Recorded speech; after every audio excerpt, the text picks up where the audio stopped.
Bismillahirrahmanirrahim. Assalamualaikum warahmatullahi wabarakatuh.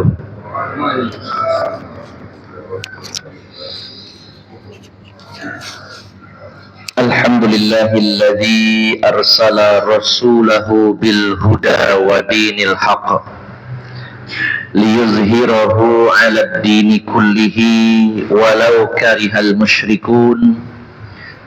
Wa ashhadu an la ilaha illallah wahdahu la syarika lah wa ashhadu anna Muhammadan abduhu wa rasuluhu la nabiyya ba'dah.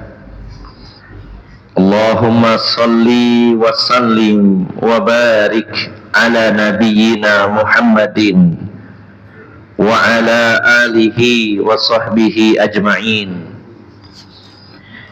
وقال الله تعالى في كتابه الكريم يا أيها الذين آمنوا اتقوا الله حق تقاته ولا تموتن إلا وأنتم مسلمون أما بعد. Bapak Ibu yang dimuliakan Allah Subhanahu wa taala, kita melanjutkan kajian kitab Asyratus Sa'ah, tanda-tanda kiamat, dan masih pada poin tanda-tanda kecil dari kiamat. Kemudian Bapak Ibu jamaah sekalian, saya tambahkan satu lagi poin dari tanda kiamat. Poin nomor 25, yaitu zuhurus syirki fi hadhil ummah. Banyaknya kesyirikan dalam tubuh umat Islam, merajalelanya kesyirikan di kalangan kaum muslimin.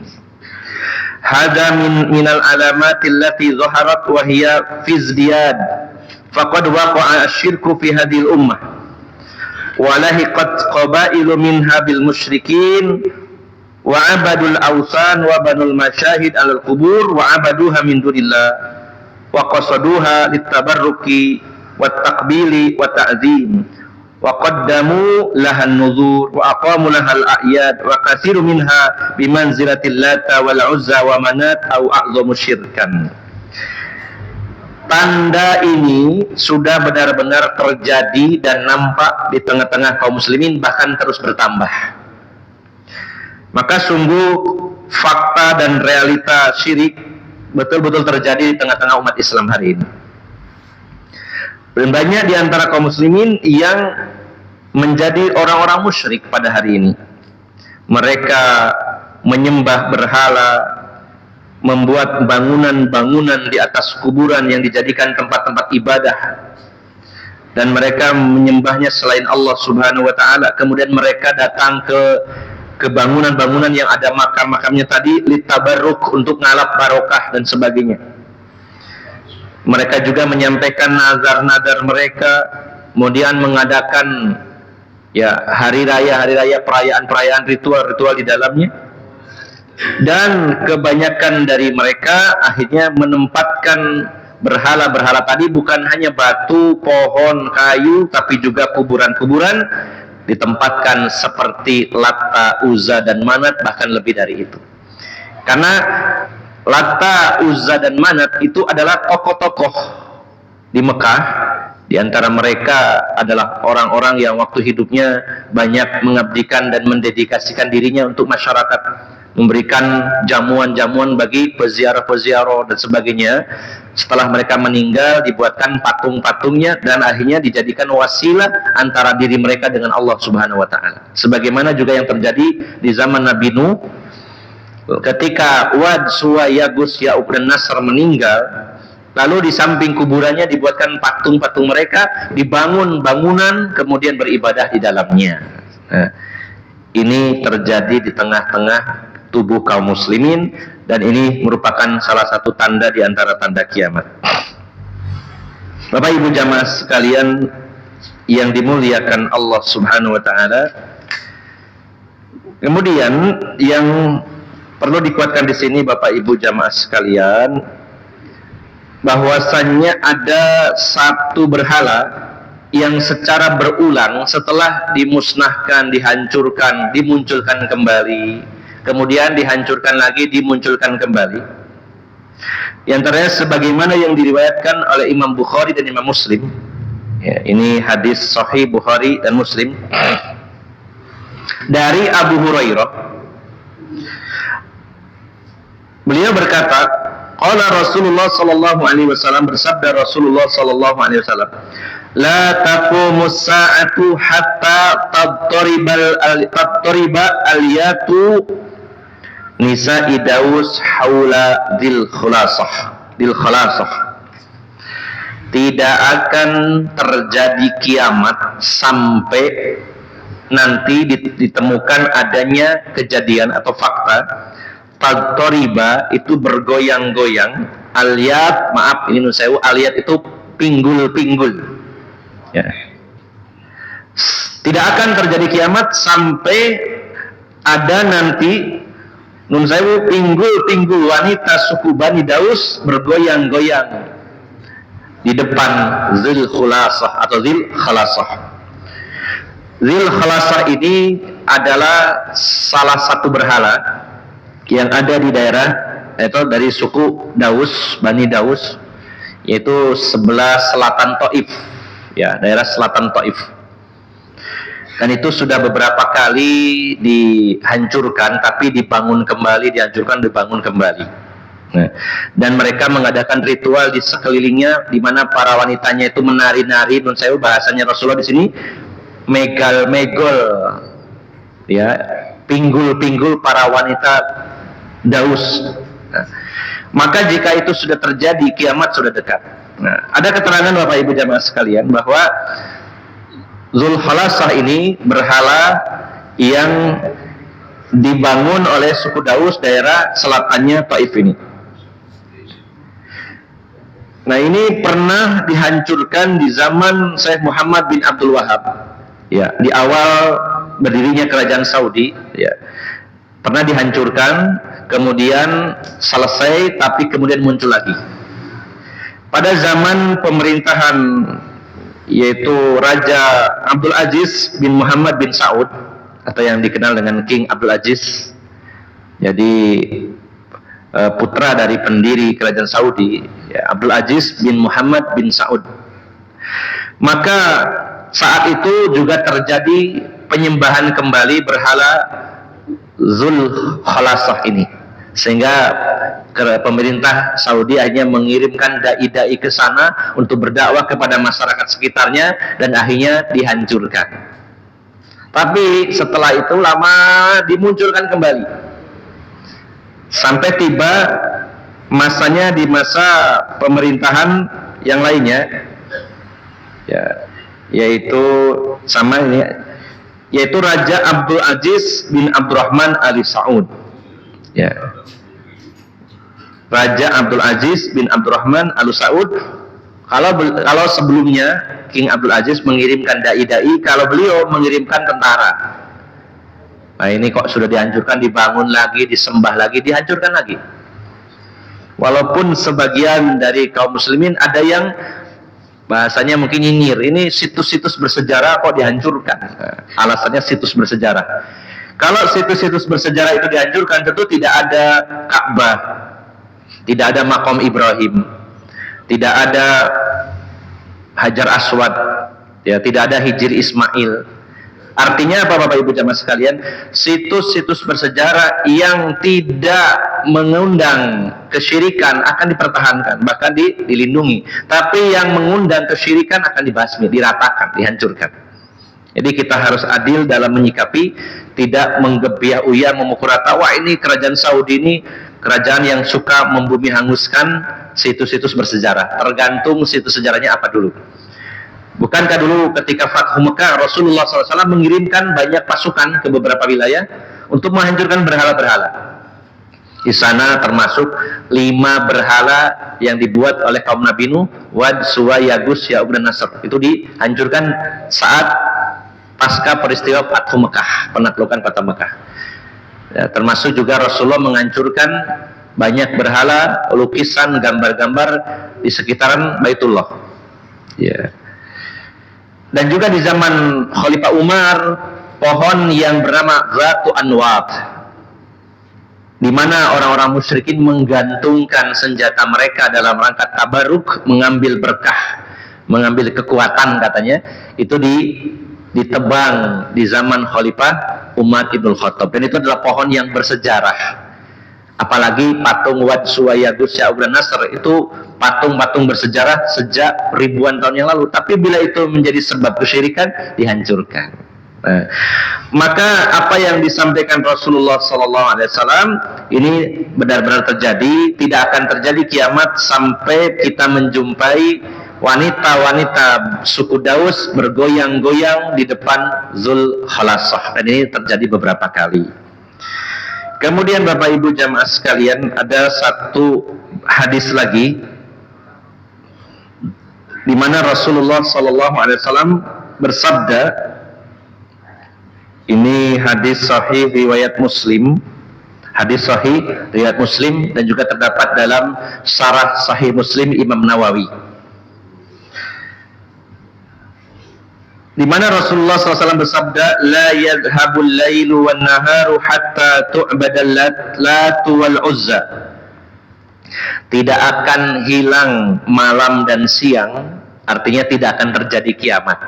Tidak akan terjadi kiamat sampai Lata dan Uzza akan disembah kembali. Faqalat Aisyah, berkata Ummul Mukminin Aisyah, ya Rasulullah, in kuntu la'azunnu hina anzalallahu walladhi arsala rasulahu bil huda wa dinil haq liyuzhirahu 'ala ad-dini kullihi walau karihal musyrikun. Anna dzalika taman. Kata Aisyah, wahai Rasulullah, bahasa kitanya, kok ada kesyirikan lagi? Padahal saya sudah menyimpulkan, menduga Allah sudah berfirman, dialah walladzi arsala rasulahu bil huda wa dinil haq liyuzhirahu 'ala ad-dini kullihi walau karihal musyrikun. Dialah Allah yang telah mengutus Rasulnya dengan membawa petunjuk dan agama yang benar untuk mengalahkan seluruh agama walaupun orang-orang musyrik tidak menyukainya. Saya mengira dengan turunnya ayat ini sudah selesailah kesyirikan, nggak ada. Semua agama dikalahkan oleh Islam. Setelah engkau diutus wahai Rasulullah dan Allah kalahkan seluruh agama, saya kira sudah tidak ada kesyirikan lagi. Maka Rasulullah menyatakan, innahu sayakunu min dzalika masyaallah summa yab'atsullahu rihan thayyiban fatufiya kullaman fi qalbihi misqalu habbatin min khardalin minal iman fayabqa man la khaira fi wa yarji'una ila dini abaihim. Wahai Aisyah, nanti akan terjadi yang demikian itu, apa yang Allah kehendaki. Kemudian Allah akan mengirim angin yang baik, angin yang lembut, dan setiap orang yang dilewati angin tersebut akan meninggal jika ada iman walaupun sebesar biji sawi. Ini akan pada pembahasan nanti, beberapa poin berikutnya tentang adanya angin lembut yang melewati ketiak-ketiak orang-orang beriman, dan siapa yang punya iman walaupun kecil akan meninggal. Jadi penduduk bumi yang punya iman akan diwafatkan oleh Allah Subhanahu wa taala, sehingga tersisa manusia-manusia yang paling buruk. Maka mereka akan kembali kepada agama bapak-bapak mereka, yaitu agama kesyirikan. Hari ini saja Bapak Ibu jamaah sekalian, apa yang disabdakan Rasulullah betul-betul terjadi. Berapa banyak kaum muslimin yang masih terjatuh dalam kesyirikan. Bila ada yang mengatakan kita nggak usah dakwah kepada tauhid, kenapa harus bahas-bahas syirik? Kan kita sudah bersyahadat, orang Islam juga sudah banyak. Tapi faktanya Bapak Ibu jamaah sekalian, kalau mau jujur, orang-orang yang mengaku Islam masih banyak yang melakukan kesyirikan. Coba berapa banyak orang yang masih menggunakan jimat pada hari ini, dan penjual-penjual jimat masih laris manis. Laris manis. Sabuk pengasihan mahar 400.000 itu masih banyak Pak diiklankan, dan masih banyak yang beli. Itu baru jimat. Berapa banyak orang yang masih meminta-minta kepada selain Allah Subhanahu wa taala pada hari ini. Ya. Apalagi dulu masih zamannya SD apa ya, saya masih kecil gitu ya, orang melakukan apa saja untuk mendapatkan nomor, sampai dibelain harus minta kepada orang gila.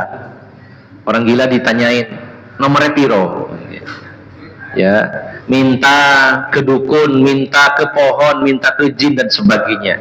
Kesyirikan dilakukan oleh kaum muslimin. Dan yang terakhir, Bapak Ibu jamaah sekalian, ini yang juga tidak kalah hebatnya, ya. Wa madhahirus syirki katsiratun, dan fenomena kesyirikan sangat banyak. Falaisat mahsuratan fi ibadatil ahjar wal asjar wal kubur, tidak dibatasi pada penyembahan batu, pohon, kuburan. Bukan hanya itu, bal tata'adda dzalika ila ittikhadit tawaghit andada ma'allahi ta'ala. Yang tidak kalah pentingnya adalah menjadikan togut, ya, sebagai sesembahan selain Allah Subhanahu wa ta'ala. Kalau ada orang mengatakan, oh ini orang yang menyembah batu dan pohon sudah mulai berkurang, tapi yang menyembah togut semakin banyak.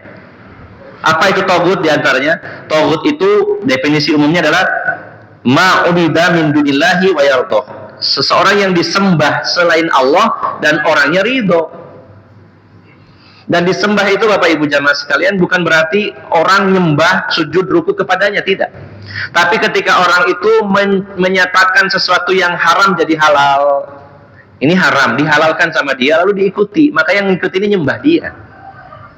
Nah, ketika Rasulullah mengatakan kepada kaum muslimin waktu itu, sesungguhnya orang-orang Nasrani dan orang-orang Yahudi itu menyembah pendeta-pendeta mereka. Maka Adi bin Hatim yang mantan tokoh Nasrani, beliau protes, ya Rasulullah, saya ini dulu orang Nasrani, saya nggak pernah menemukan adanya orang-orang Nasrani yang menyembah pendeta, itu nggak ada. Lalu kata Rasulullah SAW, beliau membacakan firman Allah surat At-Taubah ayat 31, ittakhadhu ahbarahum wa ruhbanahum arbaban min dunillah. Mereka menjadikan rahib-rahib dan pendeta-pendeta mereka sebagai sembahan selain Allah. Maksudnya adalah ketika mereka itu merubah syariat Allah, kalian ikuti mereka. Allah jelas mengatakan ini haram, lalu oleh para pendeta, para tokoh agama dihalalkan, lalu orang-orang mengikutinya. Maka itu bentuk penyembahan kepada mereka. Pada hari ini orang merubah syariat Allah, merubah aturan Allah Subhanahu wa ta'ala dan diikuti, maka yang mengikuti ini adalah menyembah mereka. Ini adalah termasuk fenomena syirik. Jadi Bapak Ibu jamaah sekalian, tidak terbantahkan bahwa kesyirikan menyebar begitu luas di tengah-tengah kaum muslimin, baik secara langsung beribadah kepada berhala-berhala ataupun menyembah tagut, termasuk tokoh-tokoh yang merubah-rubah syariat Allah Subhanahu wa ta'ala. Ini adalah fenomena yang betul-betul terjadi. Semoga Allah senantiasa melindungi kita semua dari segala fitnah dan keburukan akhir zaman, dan mudah-mudahan Allah senantiasa memberikan keistiqomahan kita untuk berpegang teguh kepada agama Allah Subhanahu wa ta'ala, berpegang teguh dengan Al-Quran dan sunnah Nabi Sallallahu Alaihi Wasallam. Demikian, semoga bermanfaat dan mohon maaf atas segala kekurangan. Billahi taufiq wal hidayah. Wassalamualaikum warahmatullahi wabarakatuh.